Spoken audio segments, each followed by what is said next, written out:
Hello, Parnassians. It's me, Magister Beck, and it's Wednesday, so you know what that means. It's another edition of Minute to Win It.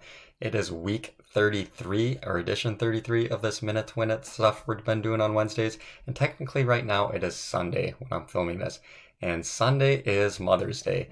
So for this week's Minute to Win It, whenever you do it this week, you can even do it today if you look up this video, I would like you to tell your mother, aunt, grandma, whoever takes care of you, your guardian that is a female, how much you care about them and love them and appreciate everything they do for you.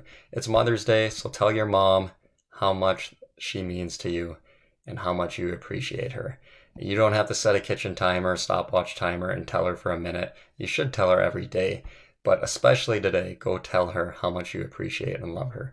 And that's it, guys, for this edition of Minute to Win It, and hopefully you guys have fun with it and you and your mom can connect and get along and have a great day together. And hopefully we see each other soon, Parnassians. Take care and have a fantastic week. Bye.